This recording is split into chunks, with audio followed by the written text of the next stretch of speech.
മറ്റൊരു വാർത്ത, നെടുമ്പാശ്ശേരി അവയവക്കടത്തിൽ മുഖ്യ സൂത്രധാരൻ മധുവിനായി അന്വേഷണം ഊർജിതമാക്കി പോലീസ്. മധുവിനായി ബ്ലൂ കോളർ നോട്ടീസ് പുറത്തിറക്കാൻ CBIക്ക് അപേക്ഷ നൽകി. മധുവിനെ ഉടൻ നാട്ടിലെത്തിക്കാനാകുമെന്ന് അന്വേഷണ സംഘം പറയുന്നു. അവയവക്കടത്തിന്റെ ഭാഗമായി മനുഷ്യക്കടത്തം നടന്നിട്ടുണ്ടോ എന്ന് NIA അന്വേഷിക്കുകയാണ്. അതിന്റെ വിശദാംശങ്ങളും നവമി ദിനേശ് നൽകും. നവമി, ഈ മനുഷ്യക്കടത്ത് അത് അവയവക്കടത്തായിരുന്നു, അത് മനുഷ്യക്കടത്തിലേക്ക് മാറുന്നു അന്വേഷണം.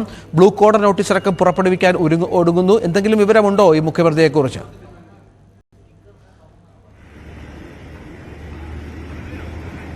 രഞ്ജിത്ത്, നെടുമ്പാശ്ശേരി അവയവക്കടത്തുമായി ബന്ധപ്പെട്ട മൂന്നാം പ്രതിയാണ് മധു. ഇപ്പോൾ ഇറാനിലാണ്.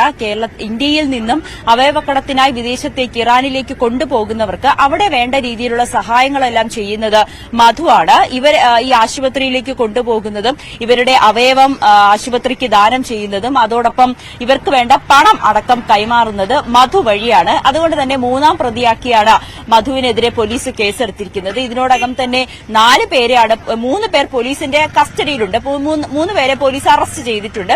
അതിൽ ഒന്നാം പ്രതി സാബിത്താണ് നെടുമ്പാശ്ശേരിയിൽ നിന്നും ആദ്യം പിടിയിലാകുന്നത്. സാബിത്തിൽ നിന്നാണ് മധുവിലേക്കും പിന്നീട് സജിത്തിലേക്കും മറ്റൊരാളായ ഹൈദരാബാദ് സ്വദേശിയായ പ്രതാപ് ദേവക്കൊണ്ടയിലേക്കുമൊക്കെ അന്വേഷണ സംഘം എത്തുന്നത്.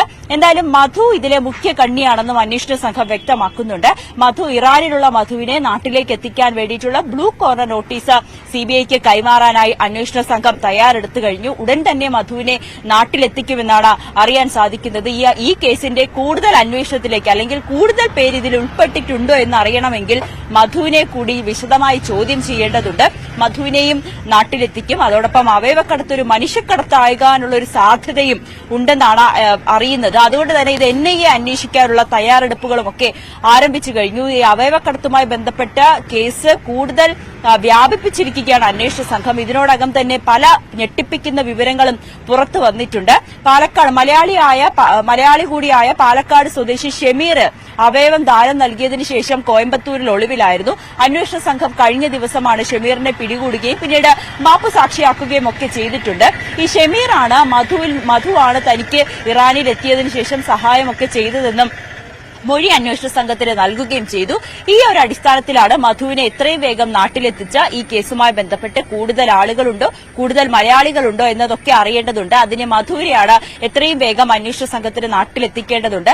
അതോടൊപ്പം തന്നെ ഏറ്റവും പ്രധാനപ്പെട്ട കാര്യം, കേരളത്തിലെ ഒരു ആശുപത്രിക്കും ഇതുമായി ബന്ധപ്പെട്ട് നിർണായക പങ്കുണ്ടെന്നും അന്വേഷണ സംഘത്തിന് വ്യക്തമായി. അത് ഏത് ആശുപത്രിയാണെന്ന് ഇപ്പോൾ അന്വേഷണ സംഘം വെളിപ്പെടുത്തിയിട്ടില്ല. കൂടുതൽ തെളിവുകൾ ശേഖരിച്ചതിന് ശേഷം ആശുപത്രിയെ സംബന്ധിച്ചുള്ള വിവരങ്ങളും പുറത്തുവിടും.